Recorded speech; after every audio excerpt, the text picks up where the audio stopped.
Weightage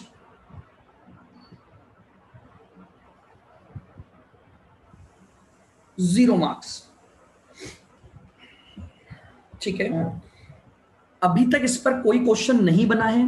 हालांकि आपकी जो आरटीपीज और एमटीपीज इशू होती हैं उनमें इसके 2 क्वेश्चन दिए हुए हैं बस। ठीक है, कभी भी अगर एग्जाम में कुछ नया पॉइंट वो डालेंगे तो इसका क्वेश्चन आपके एग्जाम में 8 नंबर तक में आ सकता है। देखिए, व्हाट इज कॉपीराइट बेसिकली। देखो ये क्या बोल रहा है, copyright is a type of intellectual property that provides exclusive right of publication, distribution and uses for the author। यानी in other words, copyright provide right to the owner for selling their work or right that how the other people can use it। देखिएगा, जैसे मान लेते हैं for example ये मैं हूं एक बुक का ऑथर। ठीक है,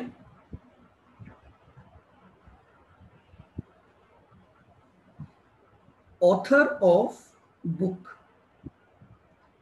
और मैंने क्या किया है, मैंने सीएमए फाइनल एसएफएम की एक बुक लिखी है। ठीक है, अब क्या आप ये मानते हो कि अगर मैंने ये बुक लिखी तो मेरे पास एक एक्सक्लूसिव राइट होगा कि मैं जिसको चाहूं उसको पब्लिकेशन करने के लिए दे सकता हूं?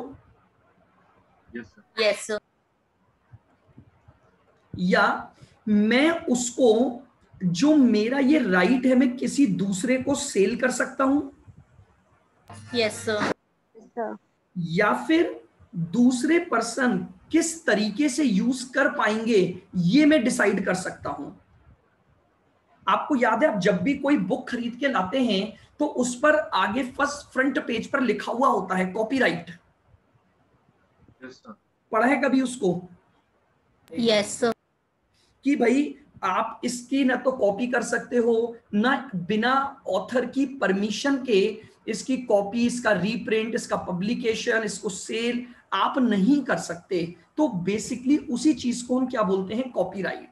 कि अगर मैं अपने वर्क को सेल करने या दूसरे पीपल उसे कैसे यूज कर सकते हैं, अगर इस तरह का राइट मेरे पास है तो मैं ये कहूंगा कि मेरे पास एक इंटेलेक्चुअल प्रॉपर्टी है और उस प्रॉपर्टी को हम बोलते हैं कॉपीराइट।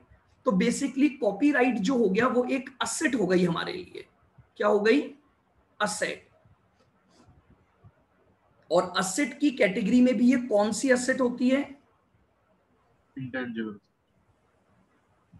इंटेंजिबल असेट होती है।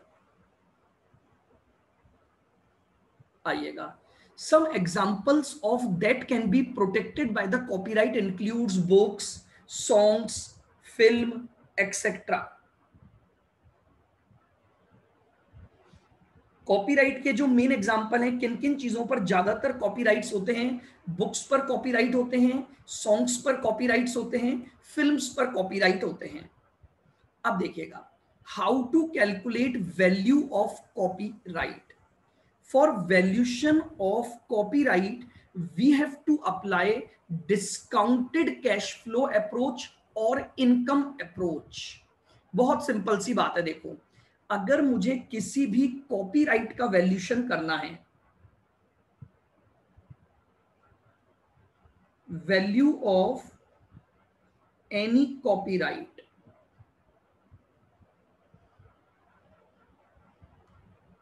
तो देखिएगा इस कॉपीराइट की वजह से मुझे फ्यूचर में क्या मिलेंगे?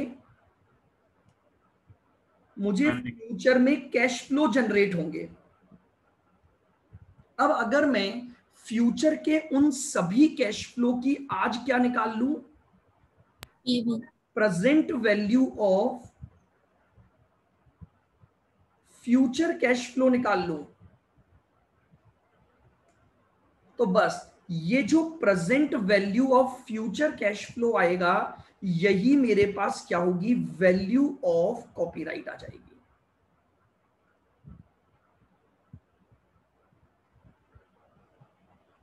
लीजिए, तो यानी वैल्यू ऑफ कॉपीराइट का मतलब हो गया present value of future cash flow generated by using the copyright.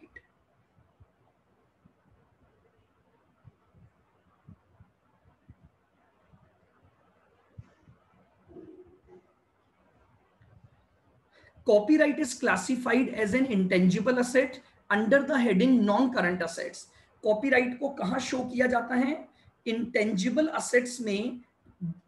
उस और जो मेजर हेडिंग होती है वो क्या होती है आपकी, non current assets.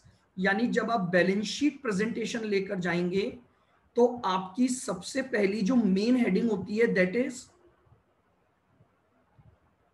Non current assets. फिर उस नॉन करंट असेट्स में इंटेंजिबल्स,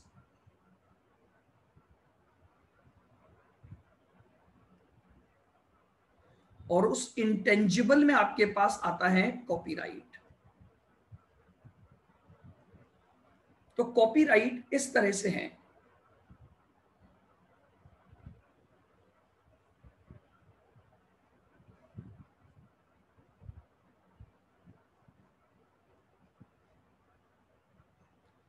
आइएगा, हाउ टू अमोर्टाइज। अब देखिए एक बहुत सिंपल सी बात है, आपकी नॉन करंट असेट्स में एक तो होती है टेंजिबल असेट्स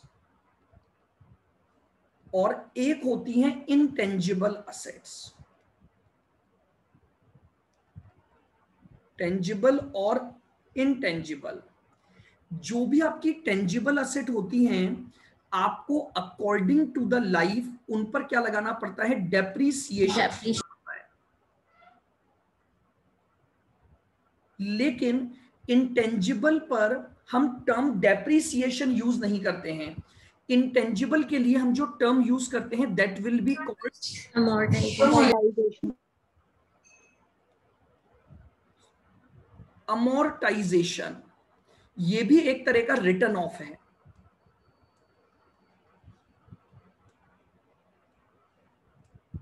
ठीक है, रिटर्न ऑफ यानी हमें जितने समय तक उस कॉपीराइट से बेनिफिट मिलने वाला है हम उसे उतने पीरियड में क्या कर देते हैं, अमोर्टाइज या सिस्टमेटिक रिटर्न ऑफ कर देते हैं थ्रू द P&L अकाउंट। आइएगा, अब बात ये आता है कि अमोर्टाइज करते कैसे हैं। तो देखिएगा, ये जो अमोर्टाइजेशन की बात है ये बेसिकली हमारे पास AS 26 के एप्लीकेशन से आती है। अकाउंटिंग स्टैंडर्ड 26 जो इंटेंजिबल असेट्स के ऊपर बनाया गया है वो ये बोलता है कि किसी भी इंटेंजिबल असेट इंक्लूडिंग कॉपीराइट को आप अमोर्टाइज कैसे करोगे। आइएगा, पहला preference in the ratio of future economic benefits. यानी उस राइट की वजह से आपको फ्यूचर में जो कैश फ्लो जनरेट होने वाले हैं या फ्यूचर में जो बेनिफिट आपको मिलने वाला है आप उस बेनिफिट के रेशो में आप उसे क्या करोगे, अमोर्टाइज कर दोगे। Whenever in the question ratio of future benefit is given, the value of copyright should be amortized in the ratio of future economic benefit. और अगर आप कॉपीराइट को अमोर्टाइज करने के लिए ratio of future economic benefit available नहीं है तो हम स्ट्रेट लाइन मेथड फॉलो करेंगे। यानी whenever ratio of future economic benefit is not given, then the value of copyright must be amortized as per the straight line method over the useful life of such copyright. और जब आप straight line method follow करते हो तो AS 26 बोलता है कि इस अमोर्टाइजेशन का जो मैक्सिमम पीरियड है वो मैक्सिमम पीरियड आपका 10 साल तक हो सकता है। आप 10 सालों के अंदर उस पैसे को क्या कर सकते हैं, अमोर्टाइज कर सकते हैं। क्लियर है दोनों बातें। तो देखिएगा, Yes, sir. दो बेसिक रूल हो गए। Yes. वैल्यूशन करना है, हालांकि हमारे पास तो जो क्वेश्चन आएगा वो केवल वैल्यूशन का है, तो वैल्यूशन करना है तो एक ही मेथड लगा, present value of future cash flows.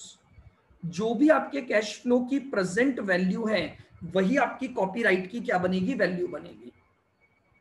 बताइए भाई, पांचों पॉइंट में कोई बात पूछनी है या पांचों पॉइंट क्लियर हैं? Clear sir. क्लियर, तो चैप्टर खत्म आपका। क्लियर। आइए क्वेश्चन 1 करते हैं।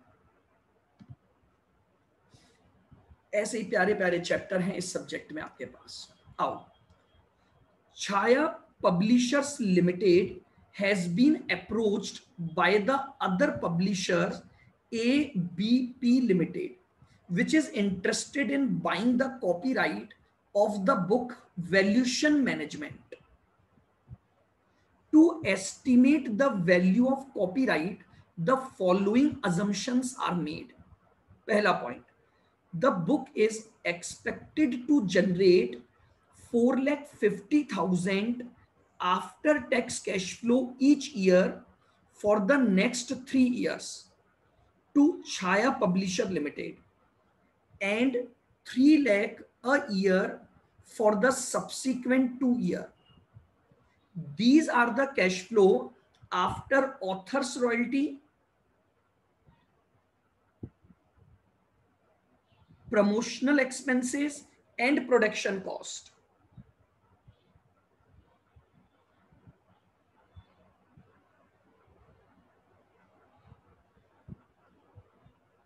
चलिए आगे चलते हैं। About 40% of these cash flows, यानी इन कैश फ्लोज में से 40% जो है वो फ्रॉम द लार्ज ऑर्गेनाइजेशन आता है that makes a bulk order and considered predictable and stable. In cash flows के लिए जो डिस्काउंटेड काम में लेनी है वो 7% लेनी है, और जो रिमेनिंग 60% है वो आता है जनरल पब्लिक की तरफ से। और जब जनरल पब्लिक से डिमांड आती है तो बहुत वॉलेटाइल होती है, कभी ज्यादा आ जाएगी कभी कम आ जाएगी, और इस वजह से इस कैश फ्लो की जो डिस्काउंटिंग करनी है वो 10% की रेट पर करनी है। इन इंफॉर्मेशन के द्वारा आपको क्या निकालना है, value of copyright. Value of copyright. Sir हाँ जी, इसमें से फिर हाफ के ऊपर 40% लगेगा और हाफ के ऊपर 60%, हाफ के ऊपर नहीं, मतलब 4,50,000 और 3 लाख पे। अरे अरे रुको, हाँ 450 3 साल तक मिलेंगे, जिसके 40% को अलग कर दो और 60% को अलग कर दो। 4,50,000 और इसका अलग अलग ट्रीटमेंट होगा। भाई वो यही तो बोल रहे हैं, देखो पहले 3 साल आपको 4.5 लाख का कैश फ्लो मिलेगा, हाँ उसमें से 40% पर तो डिस्काउंट रेट 7% लगेगी 7%। और 60% पर 10% लगेगी। ओके सर, ठीक है, यस सर, क्लियर। चलिए आइएगा, तो सबसे पहले अपन लेते हैं 40% ऑफ कैश फ्लोज।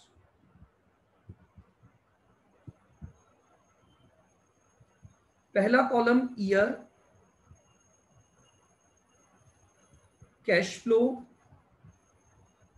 फिर प्रेजेंट वैल्यू फैक्टर और प्रेजेंट वैल्यू।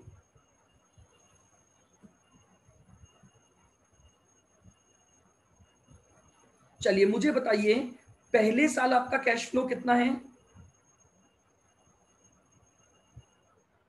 450। तो 450 का 40% निकालिए। 1,80,000। 450 का 40% आ गया 180। दूसरे साल भी 450 रहेगा? Yes sir. Yes sir. तो उसका 40% हो गया 180। तीसरे साल भी 450 रहेगा तो उसका 40% हो गया 180। चौथे साल 3 लाख कमाओगे तो उसका 40% हो गया 120। और पांचवें साल भी आ गया 120। ये लीजिए आपके पास पांचों साल के कैश फ्लो आ गए। 7% की डिस्काउंट फैक्टर ले लो, .935, 0.935, .873, 0.873,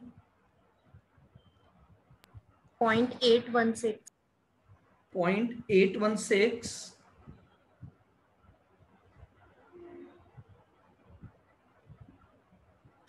point .763, 763, 0.713.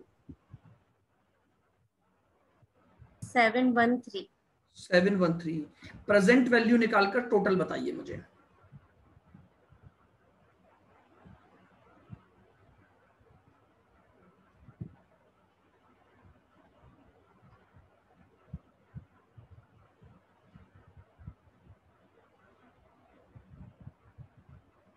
Six four nine four four zero. वापस बोलो। 649,440. निकाल लीजिए, क्या सभी की यही आ रही है?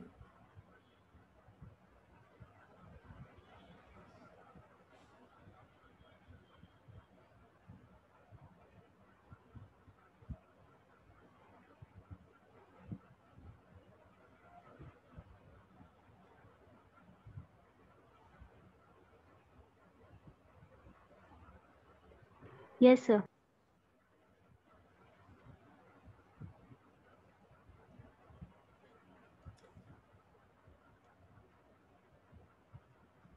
चलिएगा, अब अपन आते हैं 60% ऑफ कैश फ्लोज पर।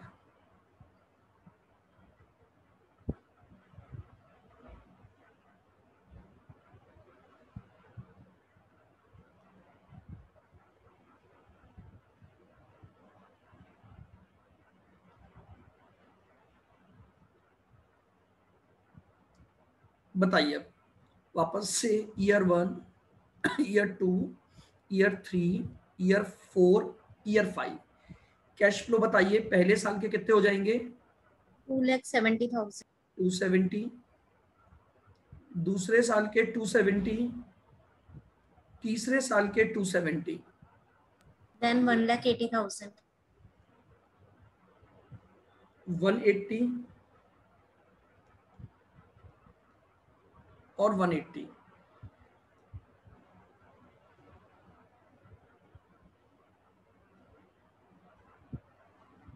अब इस पर क्या डिस्काउंट रेट लगेगी? 10%.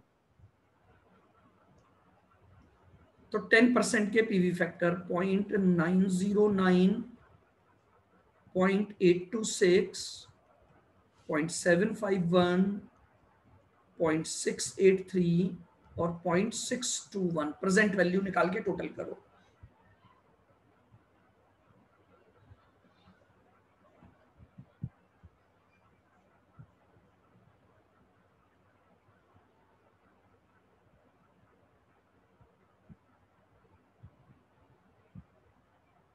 Nine zero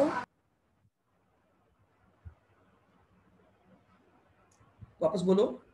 905940. 905940। 40. तो अब आप अगर इन दोनों को जोड़ दोगे तो वो आपकी 1,555,380. हाँ जी,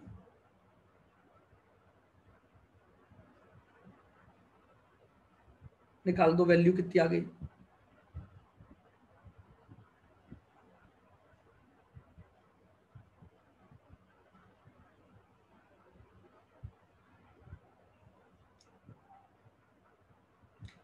बोलिए, क्लियर है क्या?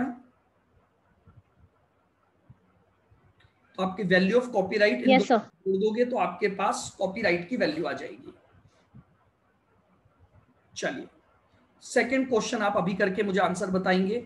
सिमिलर पैटर्न ही है बिल्कुल, बस कैश फ्लो अलग कर दिए तो आपका चैप्टर खत्म हो जाए। ताकि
सर हाँ जी, 2,46,000 40% वाले का क्या वापस बोलो?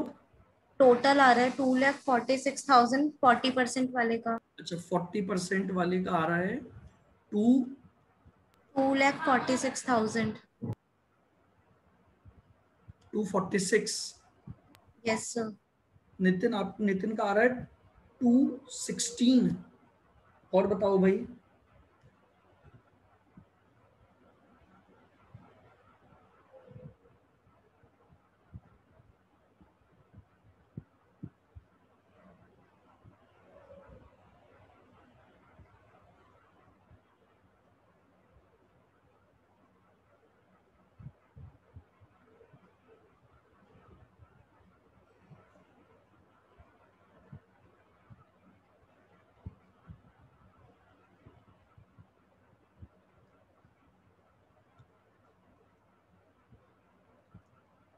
और सर 60% वाले का 3,41,100। तो करेक्ट बताओ कितना आ रहा है।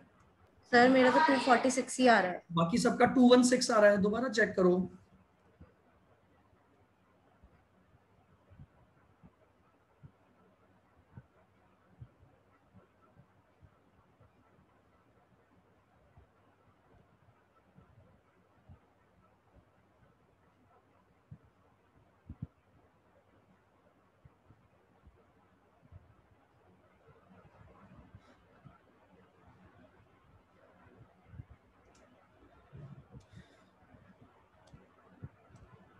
Yes sir, yes sir. 216,480। और 60% का कितना आ रहा है?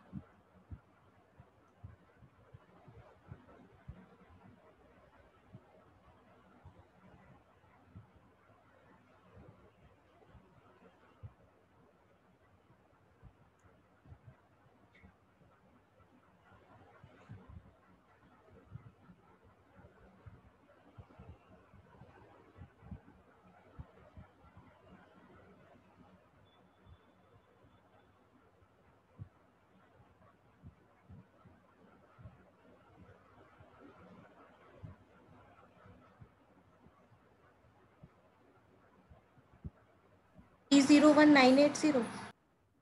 कितना? 301,980। ठीक है, 301,980। तो टोटल वैल्यू 5,18,460।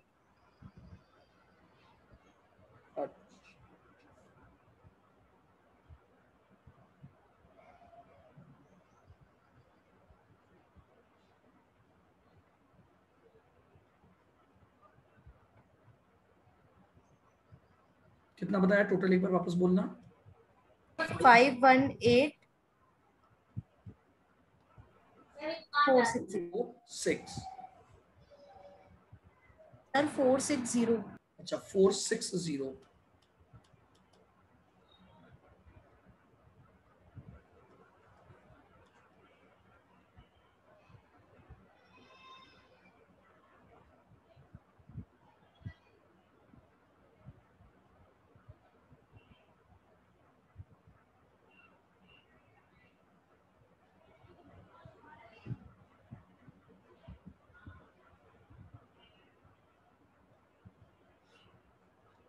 बताइए, क्लियर है बिल्कुल?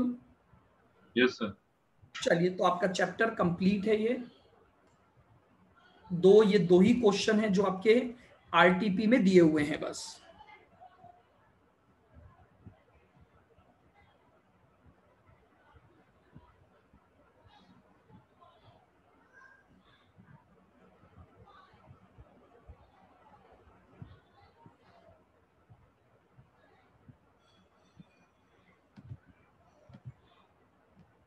क्लियर है क्या?